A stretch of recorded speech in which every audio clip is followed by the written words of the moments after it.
श्री दुर्गाय नमः। अथ दुर्गा सप्तशती प्रथमोध्याय।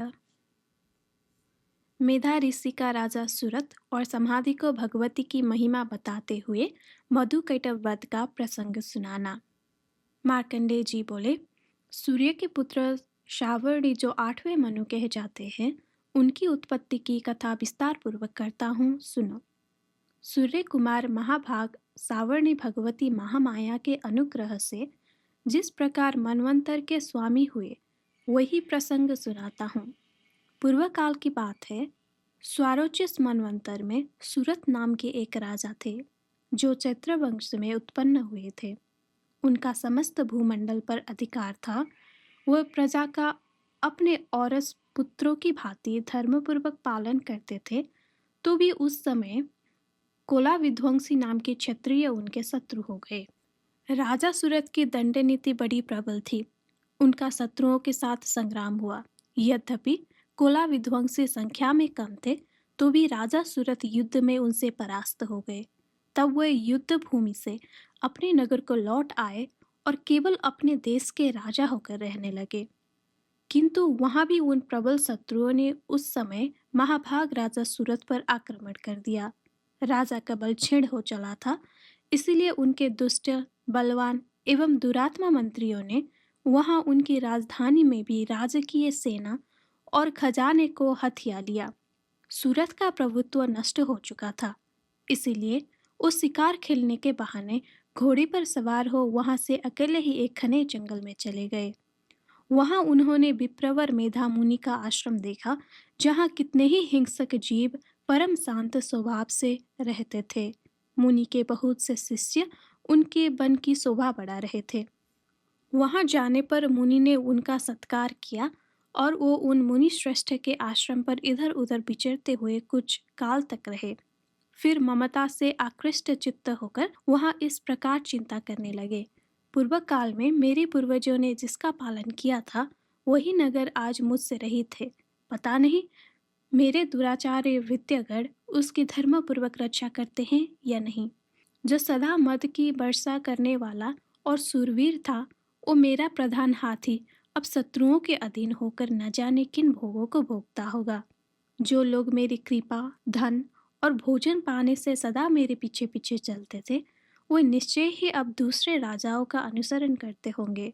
उन अपव्ययी लोगों के द्वारा सदा खर्च होते रहने के कारण अत्यंत कष्ट से जमा किया हुआ मेरा वो खजाना खाली हो जाएगा। ये तथा और भी कई बातें राजा सूरत निरंतर सोचते थे। एक दिन उन्होंने वहां विप्रवर मेधा के आश्रम के निकट एक वैश्य को देखा और उससे पूछा, भाई, तुम कौन हो? यहाँ तुम्हारे आने का क्या राज है? तुम क्यों शोकग्रस्त और अनमने से दिखाई देते हो? राजा सूरत का ये प्रेम पूर्वक कहा हुआ वचन सुनकर वैश्य ने विनती भाव से उन्हें प्रणाम करके कहा।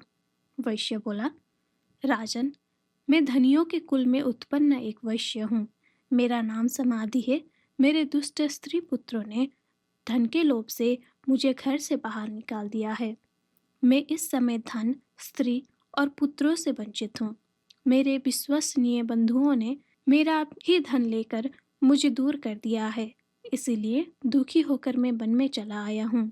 यहाँ रहकर मैं इस बात को नहीं जानता कि मेरे पुत्रों की, स्त्री की और स्वजनों की कुशल है या नहीं। इस समय घर में वो कुशल से रहते हैं अथवा उन्हें कोई कष्ट है। वो मेरे पुत्र कैसे हैं? क्या वो सदाचारी हैं अथवा दुराचारी हो गए हैं? राजा ने पूछा, जिन लोभी स्त्री, पुत्र आदि ने धन के कारण तुम्हें घर से निकाल दिया, उनके प्रति तुम्हारे चित्त में इतना स्नेह का बंधन क्यों है? वैश्य बोला, आप मेरे विषय में जैसी बात कहते हैं वो सब ठीक है, किंतु क्या करूं, मेरा मन निष्ठुरता नहीं धारण करता। महामते, गुणहीन बंधुओं के प्रति भी जो मेरा चित्त इस प्रकार प्रेममग्न हो रहा है, ये क्या है? इस बात को मैं जानकर भी नहीं जान पाता। उनके लिए मैं लंबी सांसें ले रहा हूँ और मेरा हृदय अत्यंत दुखित हो रहा है। उन लोगों में प्रेम का सर्वथा अभाव है, तो भी उनके प्रति जो मेरा मन निष्ठुर नहीं हो पाता, इसके लिए क्या करूं?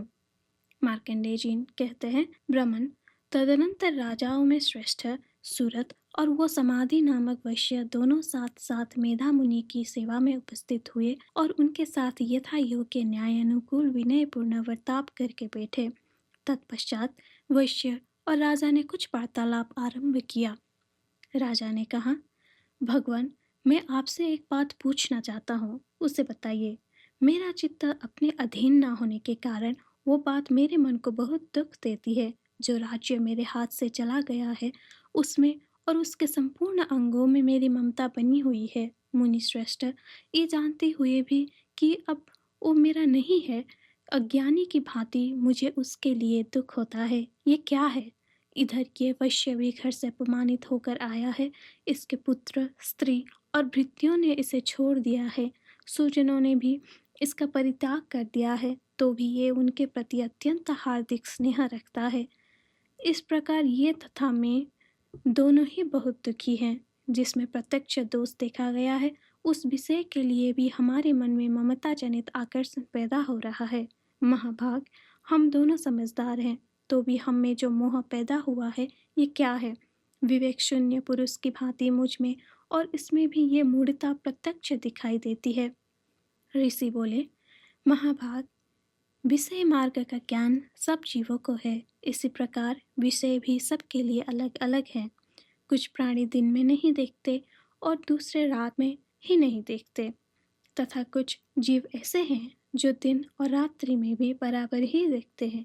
ये ठीक है कि मनुष्य समझदार होते हैं, किंतु केवल वे ही ऐसे नहीं होते। पशु, पंछी और मृग आदि सभी प्राणी समझदार होते हैं। मनुष्यों की समझ भी वैसी ही होती है जैसे उन मृग और पंछियों की होती है। ये तथा अन्य बातें भी प्राय दोनों में समान ही है। समझ होने पर भी इन पंछियों को तो देखो, ये स्वयं भूख से पीड़ित होते हुए भी मुँहबस बच्चों की चोंच में कितने चाव से अन्न के दाने डाल रहे हैं। नरश्रेष्ठ, क्या तुम नहीं देखते कि ये मनुष्य समझदार होते हुए भी लोग बस अपने किए हुए उपकार का बदला पाने के लिए पुत्रों की अभिलाषा करते हैं? यद्यपि उन सब में समझ की कमी नहीं है, तथापि वो संसार की स्थिति बनाए रखने वाली भगवती महामाया के प्रभाव द्वारा ममतामय भंवर से युक्त मोह के गहरे गर्त में गिराए गए हैं। इसीलिए इसमें आश्चर्य नहीं करना चाहिए। जगदीश्वर भगवान विष्णु की योग निद्रा रूपा जो भगवती महामाया है, उन्हीं से ये जगत मोहित हो रहा है।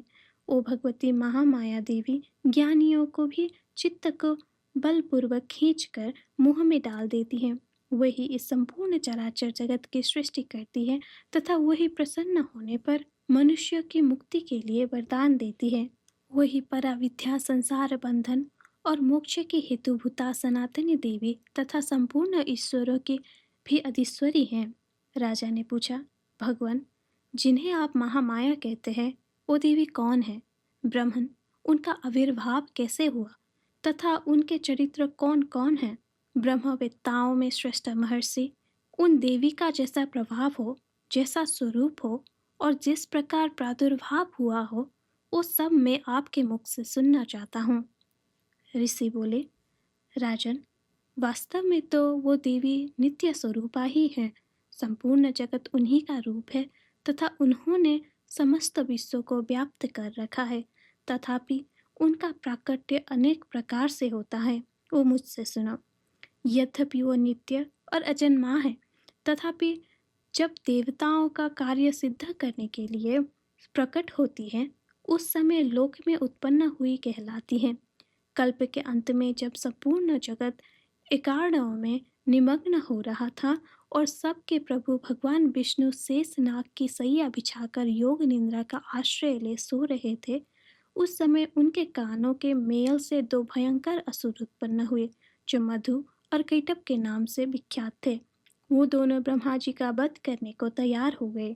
भगवान विष्णु के नाभि कमल में विराजमान प्रजापति ब्रह्मा जी ने जब उन दोनों भयानक असुरों को अपने पास आया और भगवान को सोया हुआ देखा, तब एकाग्र चित्त होकर उन्होंने भगवान विष्णु को जगाने के लिए उनके नेत्रों में निवास करने वाली योग निद्रा का स्तवन आरंभ किया।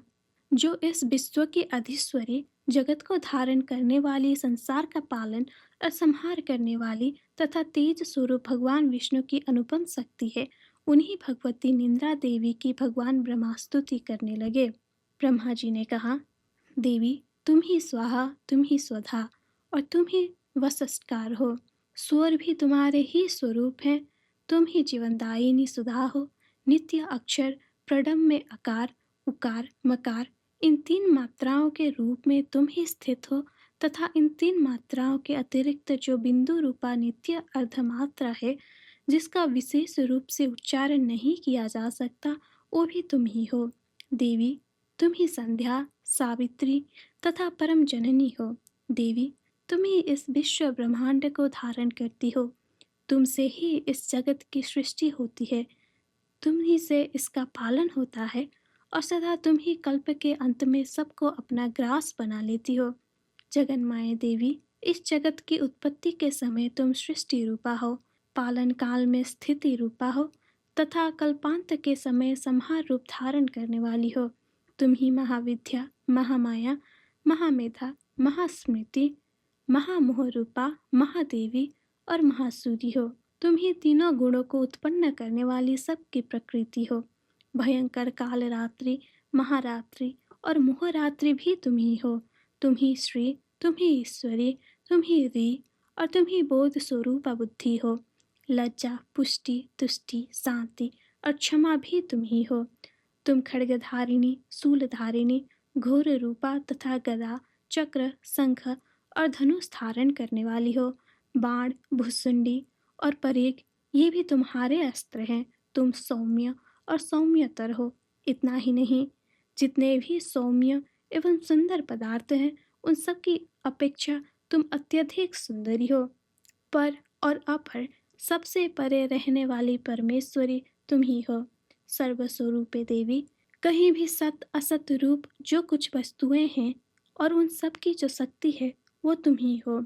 ऐसी अवस्था में तुम्हारी स्तुति क्या हो सकती है? जो इस जगत की सृष्टि, पालन और संहार करते हैं, उन भगवान को भी जब तुमने निद्रा के अधीन कर दिया है, तब तुम्हारी स्तुति करने में यहाँ कौन समर्थ हो सकता है?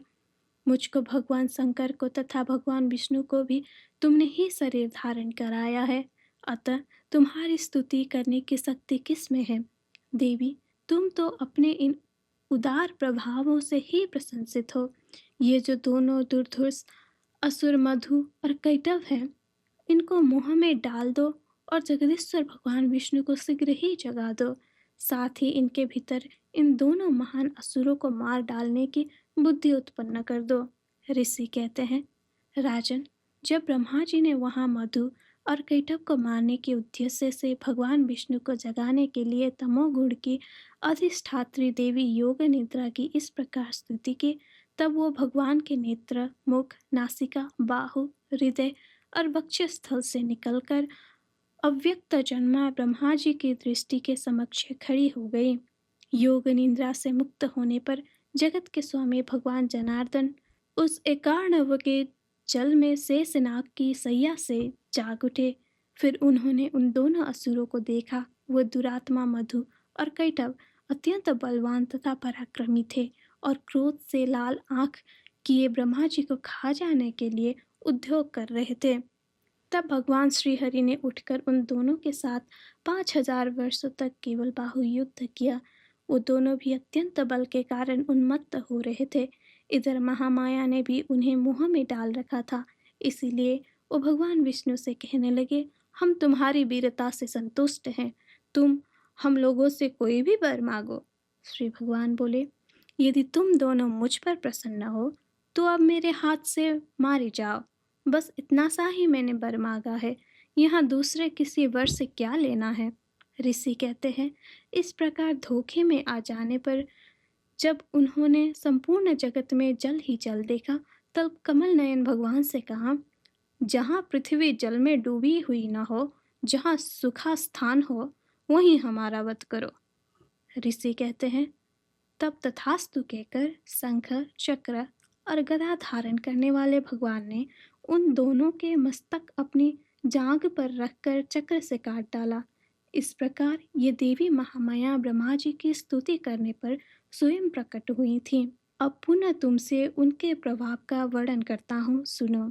इस प्रकार श्री मार्कंडेय पुराण में सावर्णिक मनवंतर की कथा के अंतर्गत देवी महात्म्य में मधु कैटभ वध नामक पहला अध्याय पूरा हुआ।